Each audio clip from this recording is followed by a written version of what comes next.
미국의 경제학자인 존 갤브레이스는 현대를 가리켜서 사회에 주도하는 지도의 원리가 사라진 불확실성의 시대다, 이렇게 이야기한 바 있습니다. 이게 무슨 뜻이냐면, 현대 사회는 확신에 찬 경제학자, 미래를 향한 경제가 어떻게 될 것이라는 그런 경제학도 없고, 참된 민주주의도 존재하지 않고, 우리가 진리라고 여겼던 많은 전통들이 와르르 무너지고 흔들리면서 합리주의와 이성에 근거한 주장들 자체도 의심스러워서 우리가 어떻게 해야 할지를 모르는 그런 혼란스러운 시대다.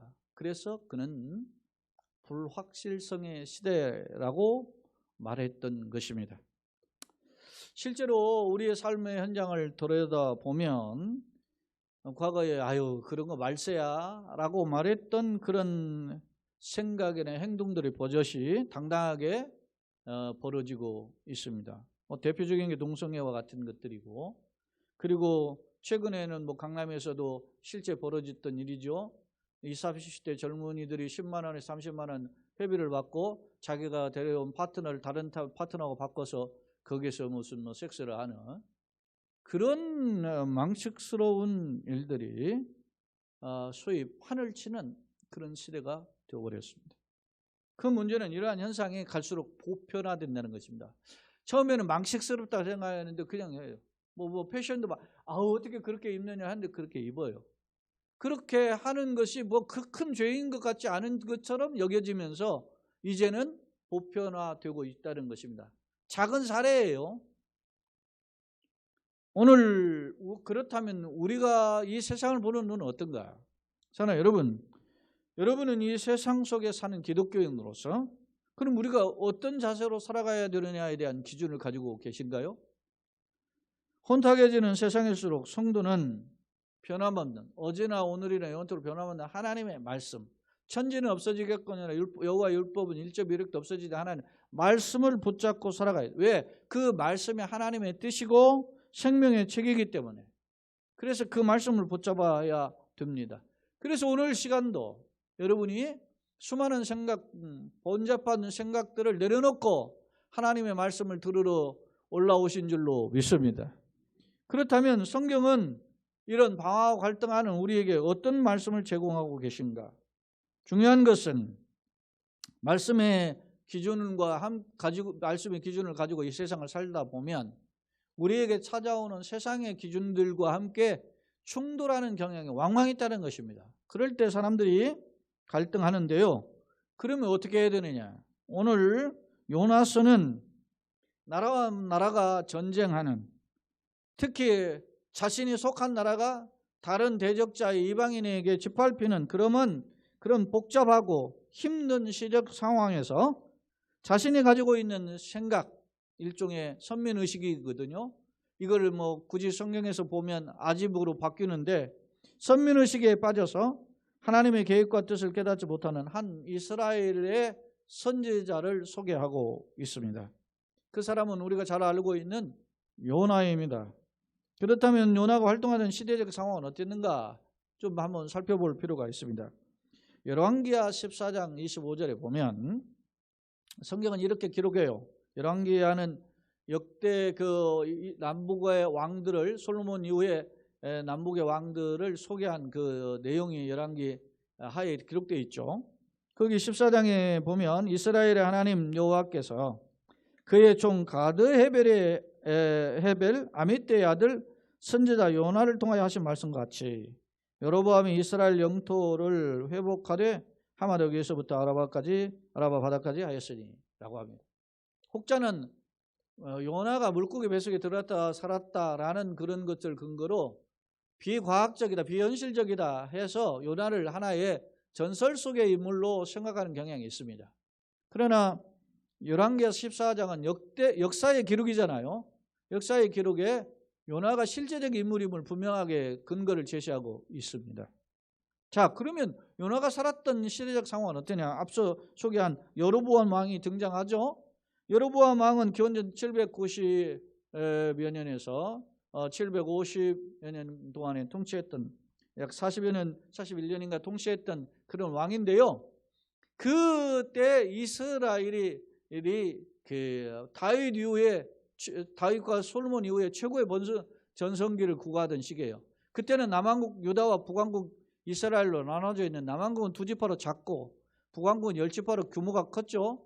근데 그 여로보암, 정확히 말하면 여로보암 2세인데, 여로보암 2세 때 그 이스라엘 영토가 굉장히 확장되었음을 알 수 있어요. 물론 그때는 상대적으로 지역 상황 보면 세계를 제패했던 패권 국가였던 아수르가 힘이 좀 약해질 때, 그때 상대적으로 이스라엘의 힘이 강했음을 알 수 있어요. 그런데요, 바로 이런 아수르라는 국가가 그 북왕국에, 지금 남왕국 유다가 있고 북왕국이 있고, 그 위에 아람이라는 나라가 하나 있고, 그 위에 아수르라는 나라가 있는데, 이 아수르라는 나라가 북왕국을 늘 괴롭혔어요. 역사를 보면 북왕국을 늘 괴롭혔던 아람이라는 나라가 있거든요. 여러분 잘 알지만 아람 왕의 장수 나만 장군 있지 않습니까? 그런 그 아람을 멸망시켜요, 아수르가. 그리고 여세를 몰아가지고 남왕국까지 이렇게 침공해서 조공을 받아가지고 그렇게 괴롭히는 그런 나라가 아수르였습니다. 이스라엘의 사람의 입장에서 볼 때는 아수르는 아주 골아픈 사람이에요. 우리로 말하면 누구예요? 중국이나 아마 일본 정도가 되지 않겠나, 그런 생각이 들죠. 그런 나라였습니다. 그렇기 때문에 이 아미떼의 아들 요나는 이 아수르라는 나라만 말하지 막 혀를 내둘러요. 며칠 전에 통계에서도 보니까 그 중국에 대한 국민의 반감, 증오, 미워하는 마음이 80%가 넘는다 그러더라고요. 못마땅하게 생각하는 국민들이 80% 이상이 중국을 못마땅하게 생각한다는 거예요. 그런 것이 우리의 저변에 깔려 있잖아요.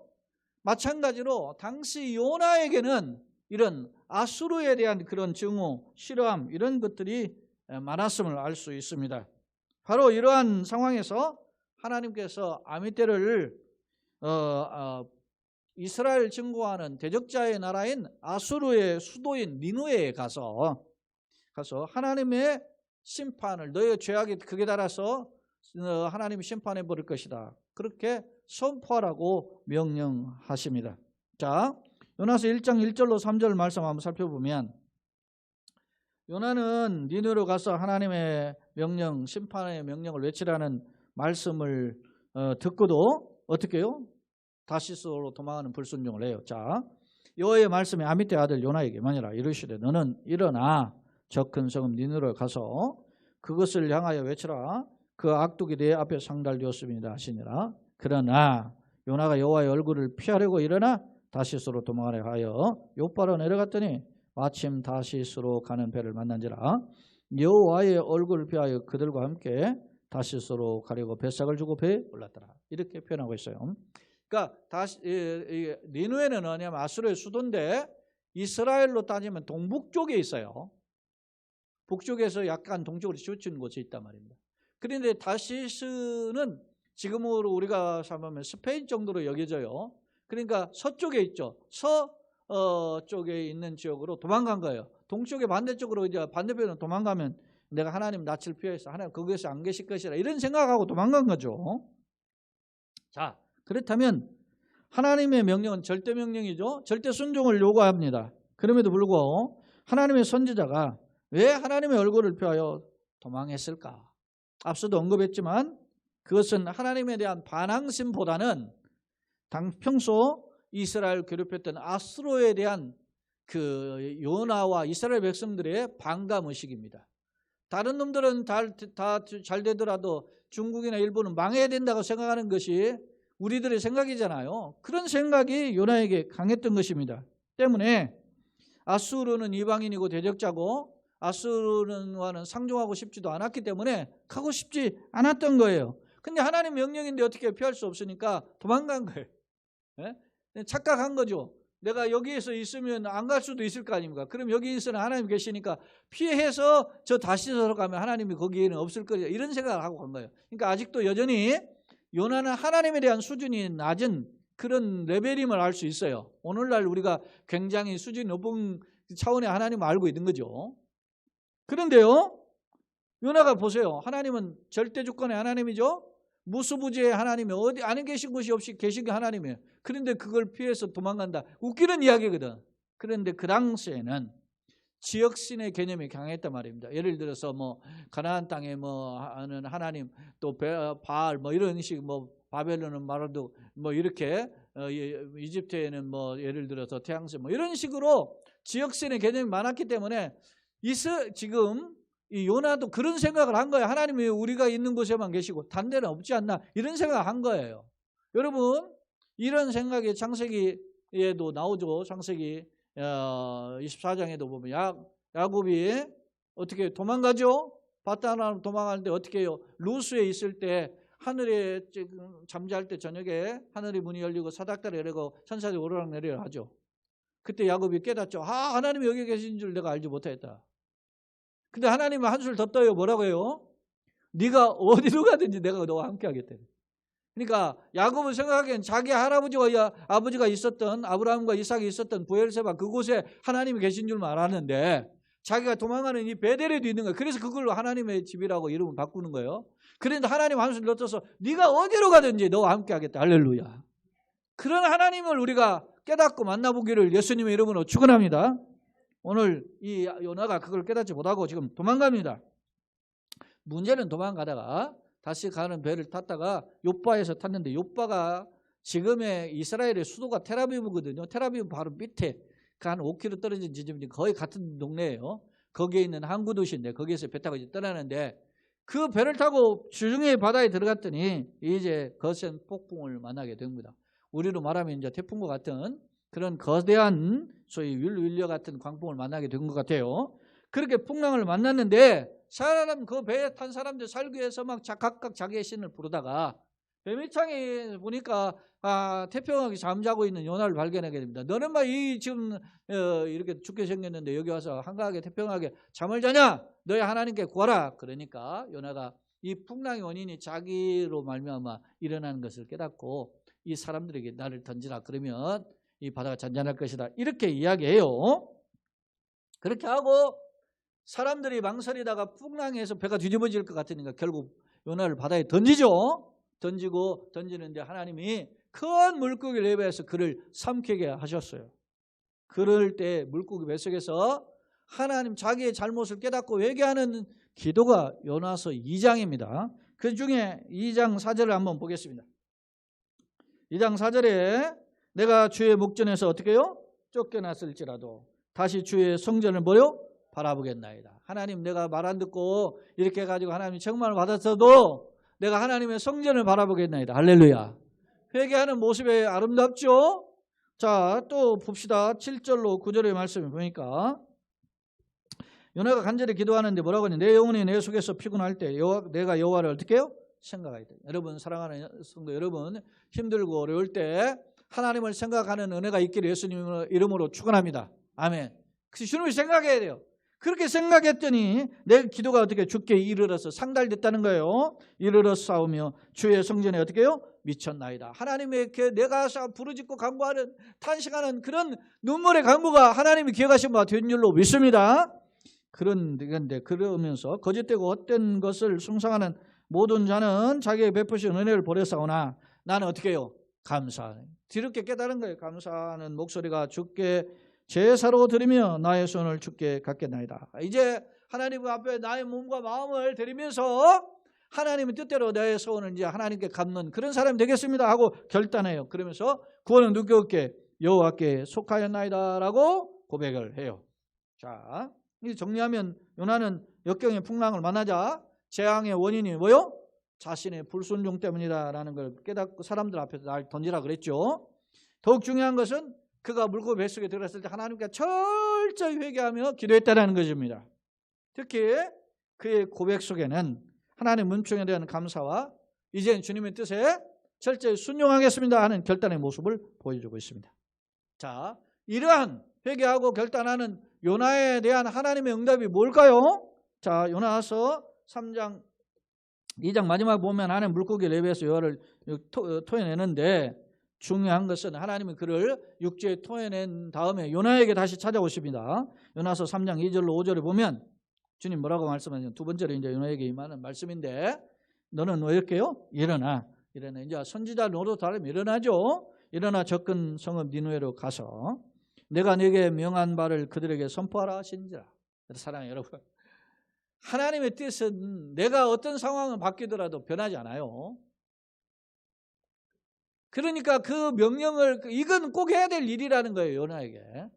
요나가 깨닫지 못하니까 풍랑 만나고 그런 고난의 역경을 당했는데 하나님 다시 그 명령을 하신단 말입니다. 그러니까 요나가 어떻게 해요? 여호와의 말씀대로 어떻게?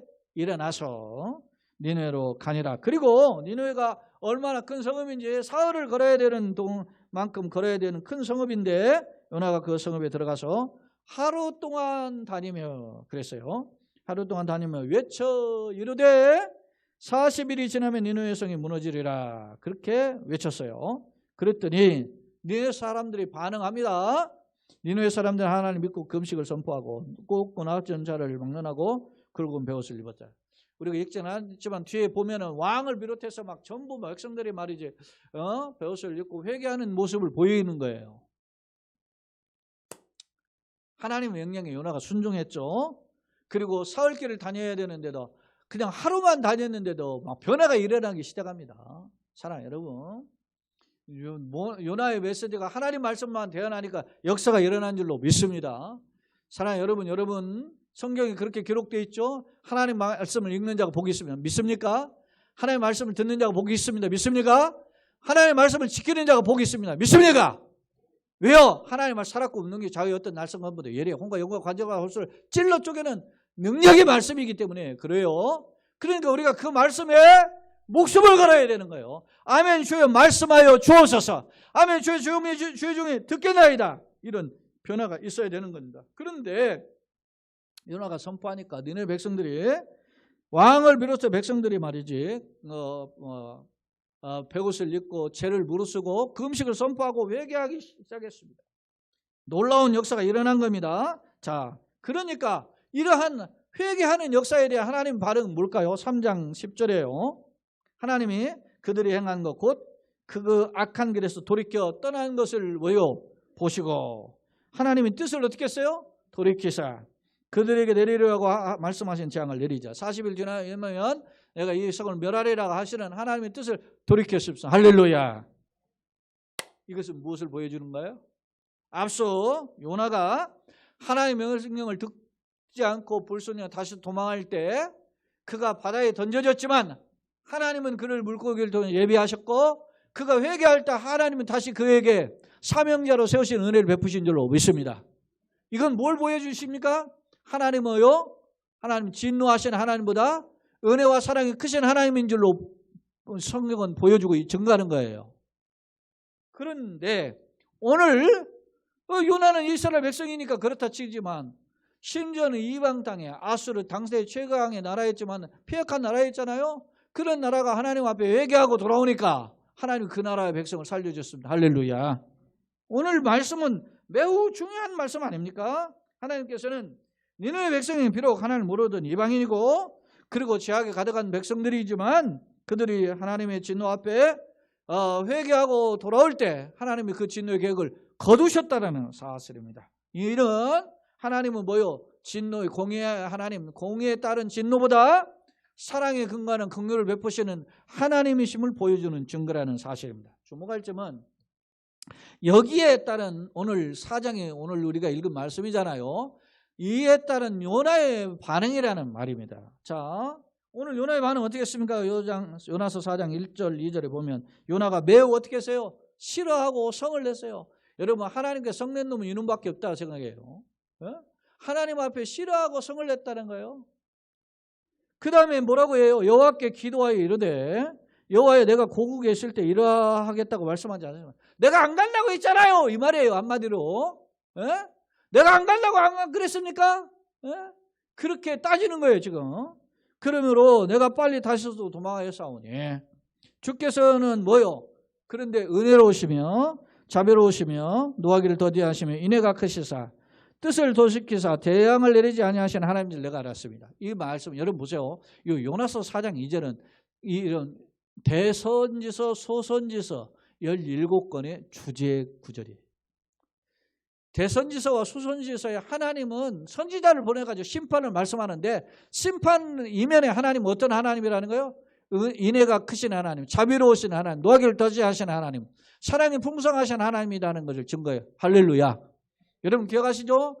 호세아 선지자에게 저 창녀인 음탕한 고멜을 데려다가 아내를 삼으라 그러죠. 삼아가지고 아이를 낳는데도 또 창녀짓을 해요.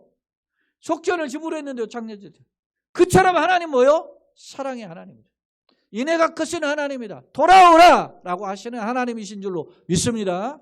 여러분 요나서에 주시는 이 요나가 깨달은 말씀은 니느웨를 멸망시키지 않고 회복시키시는 하나님이라면 오늘 우리에게도 해당되는 말씀인 줄로 믿습니다.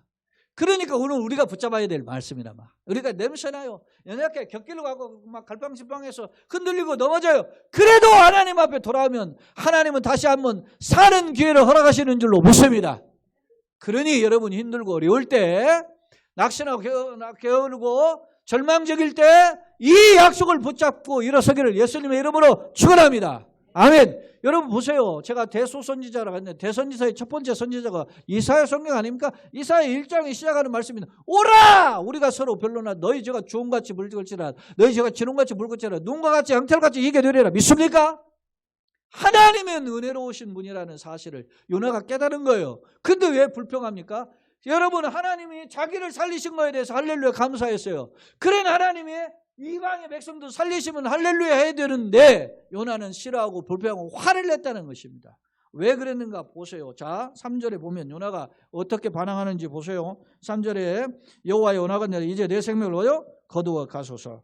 사는 것보다 죽는 것이 내게 나음이니이다. 여러분 죽기를 각오한다는 것, 사는 것 소망을 내려놓는다는 것은 뭐예요? 산 소망이 끊어졌다는 거예요. 살 재미가 없다. 예? 죽는 것 차라리 낫겠다. 이런 말을 한단 말입니다. 여러분 노인 양반들의 여러 가지 거짓말 중에 하나 대표적인 거짓말이 뭐예요? 빨리 죽고 싶다. 그런 말이라 그러잖아요. 사람이 아무리 힘들어서 그런 말을 해도 실상은 죽고 싶지 않은 거예요. 그만큼 힘들다는 표현이라는 거죠. 사랑하는 여러분. 그런데 요나는 하나님께 대놓고 죽는 것이 낫다. 오늘 말씀을 보면 두 번이나 그래요. 그렇게 하니까 그러면서 보세요. 4절에 뭐라고 해요? 여호와께서 이르시되 네가 성내는 것이 옳으냐? 하나님이 이에 대해서 말씀하셨어요. 예? 야, 네가 왜 성내지? 네가 왜 화를 내고 그래? 하나님 물어요. 그랬더니 요나가 또 5절로 7절을 보세요. 요나가 이 성격이 대단해요. 보입니까? 한번 봅시다. 요나가 성읍에서 뭐요? 나가서 성읍 동쪽에 앉아 거기서 초막을 짓고 그 성읍에 무슨 일이 일어나는가? 40일 지나면 무너진다 그랬죠? 그런데 내가 한번 기다려보자. 40일 되는 거 진짜 되는지 안 되는지 이렇게 나가서 보려고 그늘아래 앉았더라. 그때 여호와께서 하나 박넝쿨을 예비하사 요나를 가르게 했더니 햇빛이 강하게 쬐죠. 그 머리를 위하여 그늘이 지게 하시며 그의 괴로움을 면하게 하려 했더라. 요나가 박넝쿨을 말면 그 그늘이 지니까 뭐 시원하잖아요. 그렇게 기뻐했더니 하나님이 벌레를 예비해서 박넝쿨을 갉아먹게 하니까 금방 시들어 버리니까 요나가 화를 내는 장면을 오늘 보게 됩니다. 자, 8절에 보면 8절 9절 요나의 반응이에요. 자, 해가 뜰 때 하나님 뜨거운 동풍을 예비하셨고 바람은 뜨거워 죽겠습니다. 오늘날 얼마나 습하고 덥습니까? 그렇게 불고 그러나 요나의 머리는 그 햇빛이 내리치니까 얼마나 힘들어요. 그러니까 요나가 혼미하여 정신이 오락가락하는 거죠. 스스로 죽기를 고하여 이르되 사는 것보다 죽는 것이 내게 나으니라. 여러분 요나는 잠시에 이렇게 환경적인 고통도 견뎌내지 못하는 연약한 사람이에요. 그러면서 하나님께 뭐라고요? 사는 것보다 죽는 것이 내게 낫습니다. 그러니까 하나님 물어요. 요나에게 이르시되 네가 이 박넝쿨로 말미암아 성내는 것이 어찌 옳으냐? 그러니까 뭐라고 해요? 요나가 그다가 대답하되 내가 성내어 죽기까지 할지라도 옳으니라. 이게 아주 세상말로 똥배짱에 가득한 놈이에요 이게. 응? 하나님 앞에 부르르 떨고 덜덜덜 떨어야 되는데 요나는 지금 자기 생각과 뜻이 안 맞다고 하나님 앞에 막 지금 항변하는 모습을 보여주고 있지 않습니까? 오늘 요나가 왜 이랬을까요? 여러분 앞서 제가 당대의 시대적 배경을 이야기했죠. 니느웨는 어떤 아수르의 수도인데 어떤 나라예요? 이스라엘을 괴롭혔던 나라란 말입니다. 그런 대적자들은 자기가 보면 요나가 보기에는 어떻게 해요? 예? 오늘날 말하는 푸틴 같은 놈이라는 거죠. 힘만 가지고 있어서 그냥 묵사발시키고 모든 사람을 괴롭혀하고 죽이고 멸망시키는 그런 나라의 백성이 아수르였다라고 보는 겁니다. 그런 자들이 멸망하는 게 당연하지 않습니까? 그렇게 생각할 수 있는 거죠. 그런데 하나님께서 여러분요, 그 묵사발시키지 않은 이유가 있다라는 것을 10절로 11절에 하나님 말씀을 통해서 깨닫게 돼요. 자, 10절 11절 여호와께서 이르시되 네가 수구도 아니하였고 재배도 아니하였고 하룻밤에 났다가 하룻밤에 말라버린 이 박농굴을 아꼈거든. 하물며 이 큰 성읍 니느웨에는 좌우를 분별하지 못하는 자가 몇만? 12만 명이요. 가축도 많이 있나니 내가 어찌 아끼지 아니하겠느냐? 네가 하룻밤 사이에 났다는 그 박농굴도 아꼈는데 그거 없어가지고 사람하고 그렇게 힘들었는데 좌우를 분간을 못하는 12만 명의 사람 살고 가축도 수없이 많은데 내가 이들을 살려주는 것이 아끼는 것이 그리고 그냥 아껴주는 게 아니잖아요. 회개했잖아요. 죄를 무릅쓰고 금식하면서 회개했단 말입니다. 하나님께 돌아왔단 말이에요. 그 사람들이 그냥 계속 포악을 행한 것이 아니고 회개하고 돌아온 자들을 아껴주는 것이 옳지 않습니까? 마땅하지 않습니까? 사랑하는 여러분, 오늘 말씀의 근거에 보면 오늘 말씀의 문장 그대로 보면 하나님께서 회개하는 자에게 은혜가 풍성하신 하나님을 보여줍니다. 믿습니까? 그런데요, 이건 우리에게 눈에 보이는 근거들인데 하나 비밀한 계획이 있어요. 제가 앞서 이야기했죠. 여로보암 왕이 기원전 790년에서 750년경에 이렇게 통치했던 왕인데, 그런데 여러분 보세요. 이스라엘이 722년에 망해요. 여로보암의 2세가 화려하던 그의 가문의 마지막 왕인 호세아 시대로 북왕국이 완전히 망해요. 망하는데 누구한테 망해요? 이 아수르한테 망해요. 네? 하나님이 유다 그 뒤에 박한 140여 년 뒤에 남쪽 유다가 강력한 세계 아수르를 정복한 나라인 바벨론에 의해서 망하듯이 북왕국이 망한단 말입니다. 여러분 보세요. 하나님은 이스라엘 백성이 하나님은 그래도 섬기는 사람들이잖아요. 그런데 강력한 이방의 나라에 망하게 두 번이나 북왕국은 아수르에, 남왕국은 바벨론에. 그런데 돌아가셨죠. 제가 충신의 신학을 공부할 때 제가 이 소선지서의 그 착한 소선지서의 최고의 권위자인 이 김희보 교수가 이 이유를 자기가 공부해 보니까 이런 이유가 있다라고 이야기하더라고요. 그래서 지금도 제가 30년 넘는데 기억하고 있는데 그게 뭐냐면 아수르가 북왕국 이스라엘이 아수르에 멸망하는데 하나님은 이 북왕국의 아수르가 3인 정책을 취해요. 3인이라는 것은 이사할 사자 백성민자를 백성을 옮기는 정책을 취해요. 그래서 아수르의 사람들은 이스라엘의 북왕국의 수도인 사마리아에 와에 살게 하고 북왕국의 사람들은 전부 다 끌고 가버려요. 그래서 여러분 바울 사도가 그 1차, 2차, 3차 전도여행을 할 때 제일 먼저 가는 게 이스라엘 회당이죠. 외국에 이스라엘 회당이 있으려면 성인 남자 10명 이상이 있어야 된단 말이에요. 그곳에 있다는 거예요. 회당이 있었다는 거예요. 그럼 해동포가 많았다는 거예요. 언제 그렇게 이런 일을 벌여요? 두 차례에 걸쳐서. 북왕국의 이스라엘이 망할 때 끌려간 사람들, 남왕국의 유다가 바벨론 멸망 바벨 끌려간 사람들이 흩어진 사람들이 그렇게 많은 거예요. 예수님 오시기 전에 700년 전, 600년 전에 끌려간 사람들. 자, 이 신학자의 말을 빌리면 왜 그랬어요? 아수르가 하나님을 전혀 모르는 나라입니다. 근데 이스라엘 북왕국이 너무 악하니까 하나님이 이를 심판해 버리는데, 여러분 보세요. 북왕국이 지금 아수르가 북왕국의 선진자인데 북왕국에 19명의 왕이 있었는데 19명 왕이 전부 다 악한 왕이에요. 그중에 조금 나오는 게 예후 한 사람이에요.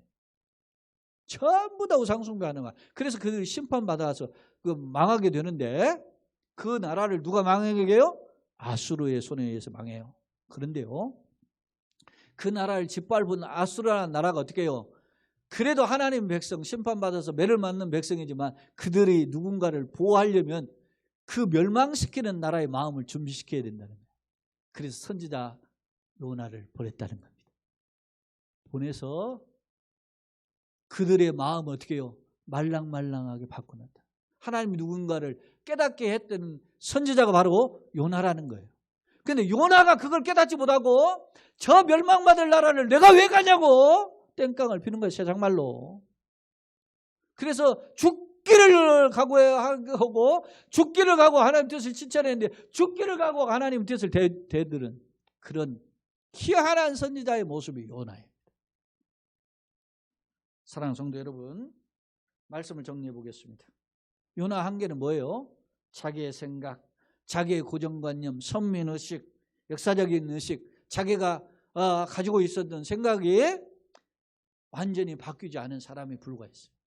그가 기도하는 사람이었습니다. 회개하고 눈물을 흘렸습니다. 새로 결단하기도 했습니다. 그러나 그는 하나님의 뜻에 궁극적으로 완전히 바뀐 사람은 아니었다라는 점입니다.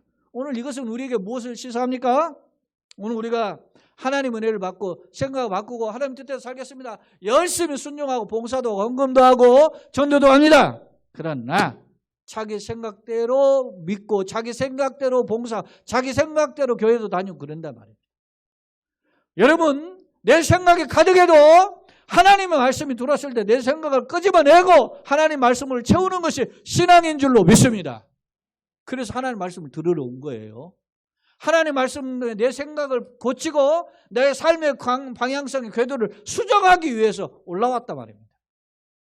그것이 바로 은혜의 능력의 결단인 것이죠. 그렇다면 오늘 나의 모습은 어떤가? 오늘 상당수 기독교인들이 주님 뜻대로 살기로 했네, 뒤돌아서지 않겠네, 그렇죠? 세상 등지고 십자가 보내, 뭐 그런 찬양하잖아요. 그러나 자기가 가지고 있는 생각, 꼴통의 생각이 여전히 버리지 못한 채 살아가는 사람이 많이 있다는 것입니다. 요나가 기도한 사람이잖아요. 그가 심지어는 말이죠, 사람들에게 자기를 던지라고 할 정도로 그게 대중을 살리기 위해서 노력한 사람이기도 해요. 그러나 그는 자기가 가지고 있는 고정관념, 아집, 그리고 선민의식의 잘못된 선민의식, 이런 것만에 대한 우월의식을 버리지 못했음을 알 수 있어요.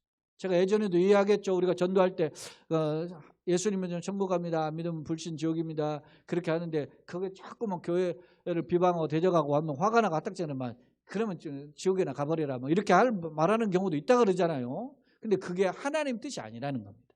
그건 내 감정의 발출이지 하나님 뜻이 아니에요. 마치 자기는 구원받았으니까 괜찮고 저 사람은 말이지 구원 못 받았다는 그런 우월의식에서 비롯된 잘못된 표현이란 말이에요. 그것을 바꿔야 되는 거죠. 오히려 나를 구원하신 것처럼 하나님, 저들도 구원해 주시옵소서. 아버지, 저들을 알진 것을 알지 못하면 저들을 사하여 주옵소서. 그렇게 기도해야 돼요. 여러분, 내가 예수 믿게 된 건 하나님 은혜로 믿는 줄 믿습니다. 그런 것처럼 내가 예수 믿기까지 주님이 참아주시고 기다려주신 것처럼 저들도 주께서 변화시켜 주옵소서. 그런 기도가 필요한 거예요. 아브라함 부를 때 천하만민이 너를 인하여 복을 받으리라는 말씀처럼 하나님이 나를 먼저 예수 믿게 하시고 예수 알게 하시고 목사를 비롯해서 여러 직분자를 세우신 것은 나를 인하여 죽은 영혼을 살리기 위함인 줄로 믿습니다. 그런 생각을 오늘 요나가 깨닫지 못했던 거죠. 혹시 나는 어떤가? 혹시 니느로 가라는 말씀을 버리고 다시스로 도망가지 않는가? 혹시 물고배서 콧물 눈물 다 흘리고 회개하면서 이제 하나님 앞에 살겠습니다 하면 결단했음에도 불구하고 자기 뜻과 달라지는 현상을 보면서 불평하는 원망하지는 않습니까? 심지어는 막 죽기를 각오하고 하나님께 대들잖아요. 이거는 아까도 제가 표현했죠. 땡깡을 피우는 모습, 땡깡. 사랑하는 여러분, 오늘 말씀은 이걸 우리에게 교훈해줘요. 오늘 제목을 그렇게 정해봤어요. 무엇이 참된 회개고 믿음입니까? 저는 하나님의 뜻을 모르는 열심, 하나님의 뜻을 모르는 어떤 때로는 봉사, 이것은 때로는 매우 위험할 수 있음을 경고해 주고 있어요. 그러니까 오늘 내 생각을 바꾸고 내 방향성을 하나님의 뜻에 맞출 수 있는, 궤도 수정할 수 있는 믿음과 분별의 지혜와 능력을 주시옵소서. 제가 늘 기도하죠. 하나님 믿음을 다하시고 분별의 지혜를 주시고 감당할 능력을 달라고. 그것이 우리에게 필요하다는 사실입니다. 사랑하는 여러분, 기억하시죠? 여러분, 베드로가 어떤 사람입니까? 모든 걸 다 버리고 예수님을 쫓아가지고서나 제자가 됐죠. 그런데 어떻게 해요? 자기의 생각을 버리지 못하니까 예수님 십자가에 죽어야 된다는 가로막았죠. 그리고 예수님을 십자가에 체포할 때 어떻게 해요? 말고의 귀를 잘랐죠. 예수님 그래서 가만두어라. 예? 내가 지금도 12영이 더 되는 한 천사를 보내달라면 하나님 안 보내주겠느냐.